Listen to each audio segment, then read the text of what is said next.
오늘은 미국에서 주방위군 자주언급되죠. 알아보는 시간을 갖도록 할게요. 특히 군대와 비교해서. 이제 트럼프가 시카고에 주방위군을 투입했잖아요. 투입 명령을 했고 이제 현재 미국 법원에서 이게 지금 제동을 건 상태인데, 어쨌든 그 주방위군이 무엇이고 어떻게 운영되는지에 대해서 역사적인 맥락과 법적 관점 토대로 알려드릴게요. 일단 네 가지 핵심 개념이 있는데, 첫 번째는 다시 한번 주방위군, 두 번째는 연방군.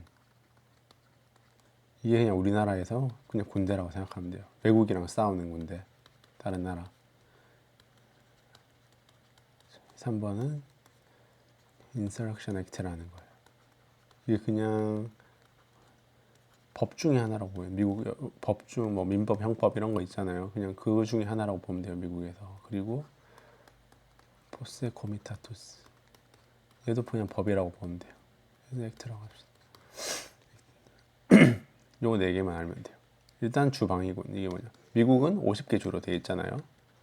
각각 자치권이 있고 각각 주마다 모두 다 주헌법이 따로 있어요. 우리가 보통 아는 그 맨날 나오는 거 있잖아요. 수정헌법, 2조 이런 거, 그건 연방헌법이고 주헌법은 다 따로따로 있고, 결국엔 진짜 하나의 국가인데 서로 연방을 이뤄서 50개가 하나의 국가를 만들고 있는 거죠. 어쨌든 그 주를 지키는 게 주방위군이에요.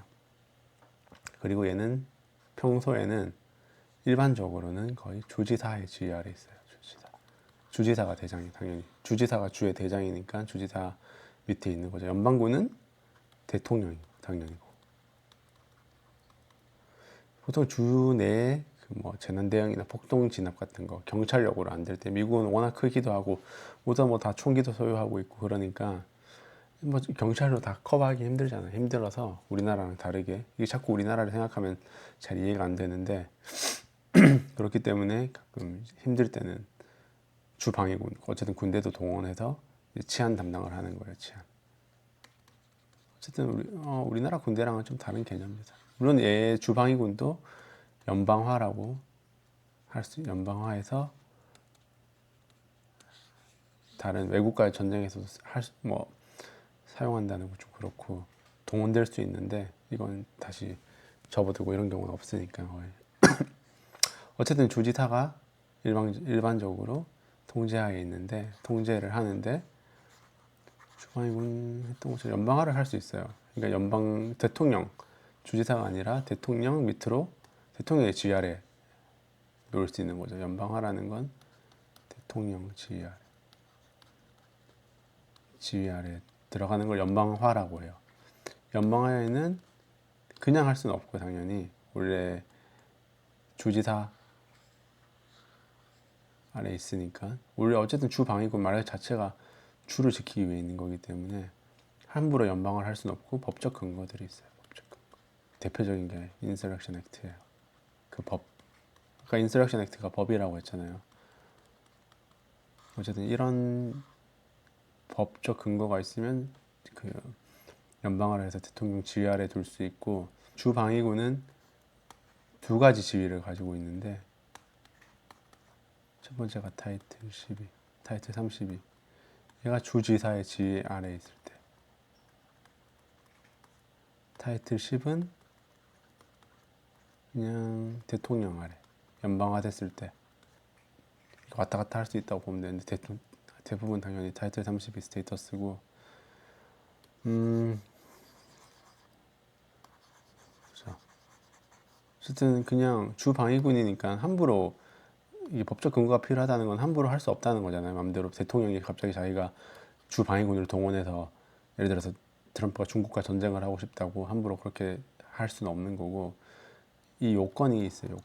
요건에 맞춰야지. 여러 가지 요건이 있는데 인서렉션 액트가 발동되기 위해서는 어쨌든 여러 가지 요건에 맞춰야지 할 수 있고, 대통령이 함부로 못함. 주지사 동의가 보통 있어야 돼요. 보통 주지사 동의, 안 되네. 동의가 있어야지 연방화를 할 수 있어요. 그 법에 그냥 그렇게 돼 있어요. 근데 주지사 동의 없어도 당연히 이런 동의해야지만 될 수 있다는 건 동의가 없어도 할 수 있는 경우가 있잖아요. 그게 뭐 말 그대로 인스트럭션 액트 뭐 내란 진짜 어마어마한 폭동 한 주에서 해결할 수 없는 것들 그런 문제가 있을 때는 연방하에서 그러니까 주 방위군도 연방하에서 그런 내란에 진압할 때 사용할 수 있는 동원될 수 있는 거죠.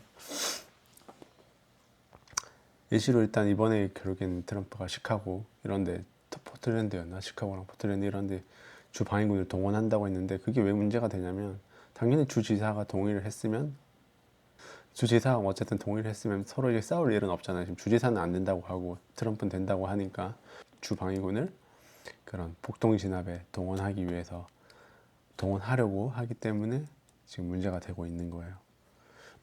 일단 이거 다시 여기서 요건 요까지 설명하고 이제 두 번째 네 가지 개념 중에 주 방위군에 대해서는 대충 했고 연방군에 대해서 하면 요거는 바로 그냥 말로 설명하면 US Armed Force라고 그러니까 뭐 암이나 네이비 그런 육군이나 해군, 공군 등으로 해병대 이런 걸로 다 유지된 거 구성되어 있는데 말 그대로 얘는 우리나라 그냥 우리나라 군대라고 생각하면 끝이에요.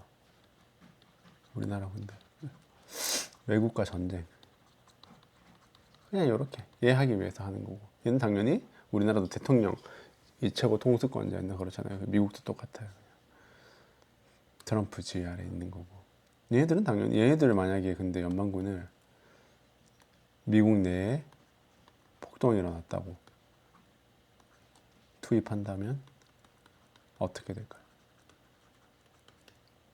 뭐 투입할 수 있는 법적 근거는 당연히 또 있긴 하지만 투입하면 큰일 나겠죠. 당연히 정치적으로 그냥 완전히 끝나는 거고 끝나는 거기 때문에 연방군에 관해서 어쨌든 지금 트럼프와 그 미국 민주당 지역 쪽에 있는 주지사들과의 그 마찰들 같은 것들 보면 연방군 단어는 사실 거의 아예 안 나와요. 아무 트럼프가 아무리 정치를 뒤끝 없이 한다고 해도 연방군 동원했다가는 그냥 정치적으로 바로 사형 선고나 마찬가지이기 때문에 절대로 못해요. 그래서 연방군이라는 개념 사실 지금 이런 상황에서는 알 필요 없고 주방위군과 그냥 대조적으로 외국과의 전쟁에서만 동원되는 진짜로 군대, 우리나라 군대라고 생각하시면 돼요. 그냥.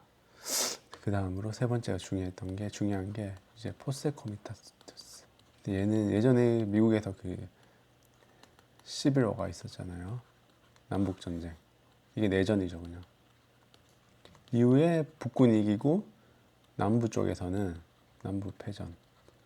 여기서 당연히 진 곳이니까 북부 쪽 군대가 남부 쪽에서 있으면서 남부 지방에 있으면서 좀 치안도 담당하고 여러 가지 정치적인 계획도 하고 그냥 그렇게 됐었는데 그래서 이제 거기서 이제 반발로 뭐 군인들이 뭐 통치하거나 그런 건 좋지는 않잖아요. 우리나라 사례도 있고 우리나라 사람들이야말로 뭐 사실 제일 잘 알죠. 이런 부분에 대해서는.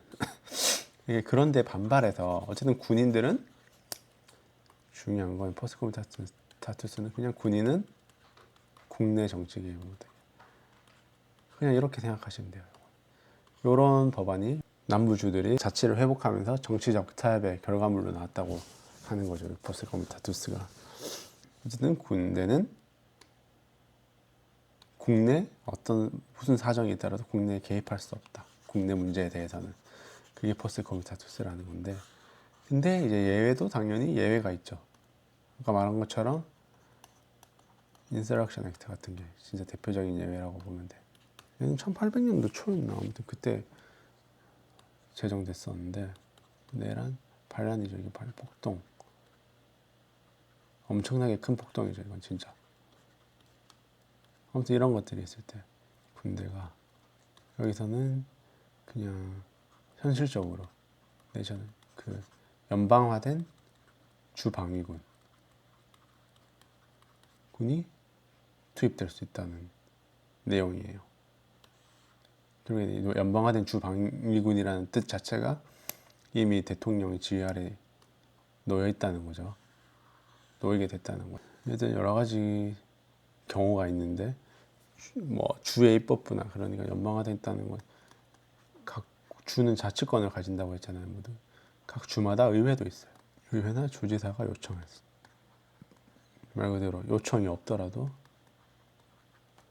대통령이 뭐 판단했을 때 이거 필기 안 하는 게 낫겠다. 미국 법률 집행이 어쨌든 통상의 일반적인 절차로 도저히 이제 미국 법을 미국 내 안에서 미국 아니면 당연히 미국 법을 집행할 수 있어야 되는데 미국 법을 적용할 수 있어야 되잖아요. 누가 살인을 한 경우에는 뭐그 형법에 대해서 형법에 따라서 그 적용할 수 있어야 되고 그런데 뭐 폭동이 너무 심해지거나 하면 이제 그런 미국 법을 적용하기 힘들어질 수 있으니까 그런 상황이 됐을 때 요청이 없더라도 대통령 판단하에 동의가 없더라도 주 방위군을 연방화해서 투입할 수 있다는 거예요. 미국 내에. 뭐 다른 것도 있는데 여기까지만 아시면 될 것 같고 그리고 그러니까 이게 최근에 제가 알기로 마지막으로 동원됐던 게 1992년이었나? 그 LA 폭동 이때 그 인스트럭션 액트가 목화됐던 것 같아요. 어쨌든 그 정도 LA 폭동 엄청 심했잖아요. 그래서 이때 그랬고 그래서 지금 뭐 시카고가 일리노이주에 있으니까 일리노이 주지사랑 트럼프랑 계속 싸우면서 트럼프는 이 정도 폭동이면 자기가 동의 없이 투입할 수 있다고 하고 그 주지사는 아니라고 하면서 그냥 계속 싸우고 결국엔 이런 건 법원에서 판단을 하는 거예요.